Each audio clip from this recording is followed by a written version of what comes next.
नमस्ते सबैजनालाई। आज हाम्रो 4th क्लास हो। आज हामी डिभाइडमा फोकस गर्छौँ। डिभाइड जानुभन्दा अगाडि हामी पहिला रिकल गरौँ। हामी म्याथमा सबभन्दा अगाडि एड सिकेका थियौँ। एड पछि हामीले सब्ट्र्याक्ट पछि हामीले मल्टिप्लाई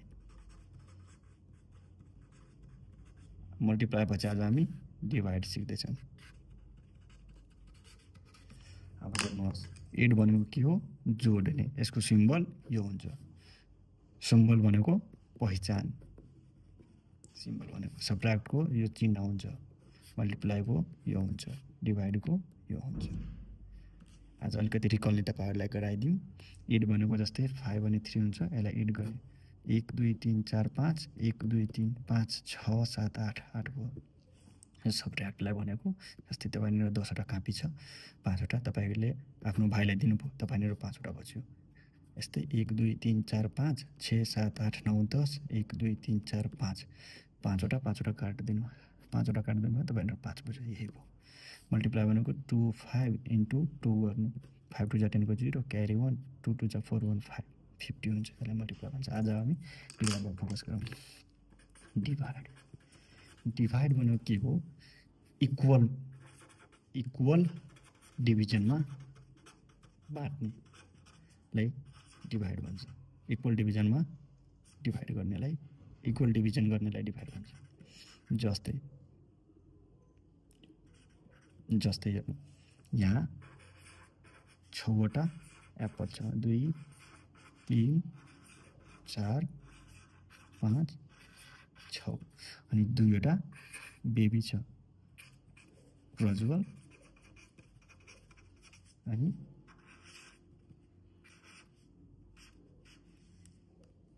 समृद्धि। अब यो दुवैलाई एप्पल डिभाइड गर्नु छ। अब कसरी तपाईँ इक्वल डिभिजनमा गर्नुहुन्छ? हेर्नु, हाम्रो 1 2 3 4 5 6वटा छ। आधी प्रज्वललाई दिए, आधी शिवानीलाई दिए, समृद्धिलाई दिए। इक्वल डिभिजनमा भयो। जस्तै अब यसलाई 1 2 3 यो 3वटा यसलाई दिइसके। अब 1 2 3वटा समृद्धिलाई दिइसके। इक्वल डिभिजन त भइसक्यो। यही डिभाइड। 6वटा एप्पललाई मैले 3वटा यसलाई दिएँ, 3वटा यसलाई दिएँ। अर्को हेर्नुहोस्, हाम्रो 1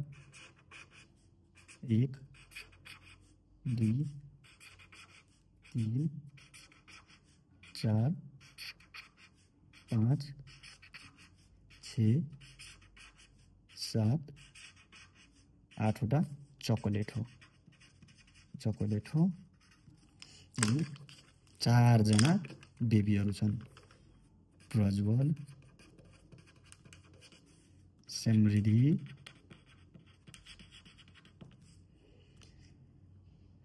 रिया अनि त्यसपछि रिदम। अब हामीले के गर्नुपर्छ? 8वटा चकलेट छ हाम्रो, 1 2 3 4 5 6 7 8। यसलाई 4 इक्वल पार्टमा डिभाइड गर्नुपर्छ। डिभाइडको किन नामै यसको डेफिनेसन के हो? इक्वल डिभिजनमा आधी आधी कसरी बाँड्ने। अब 4जना छ हाम्रो, 1 जना 2 जना 3 जना 4 जना। 8वटा चकलेटलाई 4जनामा बाँड्नुपर्छ। अब जस्तै हेर्नु, 2वटा यसलाई दिने, 2वटा यसलाई दिने, 2वटा यसलाई दिने, 2वटा यसलाई दिने, 1लाई 2वटा, 2लाई 2वटा, 3लाई 2वटा, 4 4लाई 2वटा अनि 8वटा भइहाल्छ। प्रज्वललाई हामीले 2वटा दिए, 1 2। समृद्धिलाई नि 2वटा दिनु पर्यो, 2वटा। रियालाई नि 2वटा चकलेट, रिदमलाई नि 2वटा। 8वटा भइसक्यो। 1 2 यसलाई दिए, 3 4 यसलाई दिए, 5 6 यसलाई दिए, 7 8 यसलाई दिए। इक्वल डिभिजनमा डिभाइड गरेर यसलाई डिभिजन भन्छ। अब हामीले न्युमेरिकमा हेरौँ। नम्बरमा जस्तै हामीलाई 5 हुन्छ, यहाँ 55 हुन्छ, क्वेसन। अब हेर्नुहोस्, हामीले एउटा नम्बरलाई पनि फोकस गर्नुपर्छ। यो 5ले यो 5लाई अनि सबभन्दा पहिला हामीलाई मल्टिप्लिकेसन टेबल याद हुनु पर्यो। कसरी? हेर्नुहोस्, यसरी अब हामीले यहाँ र के गरौँ 5 into 1 जा 5 5 into 2 जा 10 5 into 3 जा 15 5 into 4 जा 20 5 into 5 जा 25 5 into 6 जा 30 5 into 7 जा 35 5 into 8 जा 40 5 into 9 जा 45 5 into 10 जा 50 यस्तै सबभन्दा अगाडि मल्टिप्लिकेसन टेबल आफ्नो बच्चाहरूलाई याद गराउनु होला। अनि अब हेर्नुहोस् एउटा नम्बरलाई गर्नुपर्छ 5 यो 5 मल्टिप्लाई पर्दा कतिमा आउँछ 5 1 जा 5 त्यसैले यहाँ 1 लेखेँ 5 1 जा 5 लेखेँ अनि यहाँ माइनस लेख्नुपर्छ 5 बाट 5 गयो भने 0 यहाँ सब्ट्र्याक्ट योमा हेर्नु न डिभाइड गरेर छौँ सब्ट्र्याक्ट गरेर छौँ त्यसैले मैले सबले इक्वल गराइसकेको छु 5 1 जा 5 5 गयो भने 0 अब के हो अब यो 5 बच्यो यो 5 लाई यहाँ लाउने 5 यहाँ लाउने अनि फेरि पढ्नु यो 5 कतिमा आउँछ 5 into 5 गर्दा 5 1 जा 5 फेरि 1 ले 5 आइसक्यो 0 सक्यो 5 11 जा यति हुन्छ। अब यसलाई चेक कसरी गर्ने हाम्रो राइट हो कि रङ 11 लाई 5 ले मल्टिप्लाई गर्नु 4 चेक हो यो पढ्दैन तर विद्यार्थीले आफै कन्फिडेन्स बुस्टअप गर्नलाई चेक गर्न सिकाउनुहुन्छ मल्टिप्लाई गर्नुस् आफै थाहा भइहाल्छ 5 1 जा 5 5 1 जा 5 यो 55 मिल्यो हाम्रो डिभाइड राइट हो यसरी बुझ्न सक्छौँ। अब अर्को क्वेसन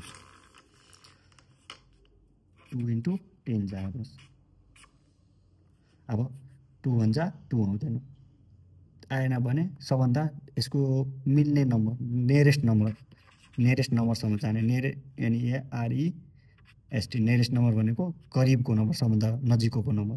अब 10 को नजिकको कति आउँछ 2 1 जा 1 2 2 जा 4 2 3 जा 6 2 5 जा 10 आइसक्यो 2 5 जा 10 यो सक्यो। अब जस्तै हाम्रो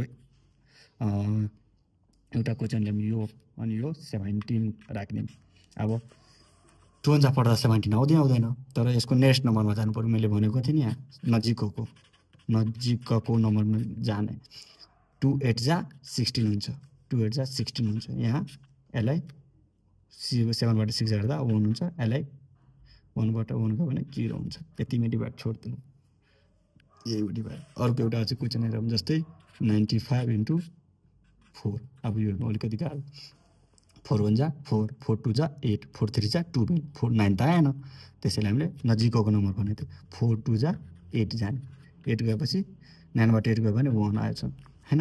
अब यो 5 लाउने अब 5 पढ्नु पर्छ 4 1 जा 4 4 2 जा 8 4 3 जा 12 4 4 जा 16 तर हाम्रो 15 छ त्यसैले 3 गर्ने 4 3 जा 12 5 बाट 2 गयो भने 3 1 बाट 1 गयो भने 0 यतिमै डिभाइड छोड्दिने।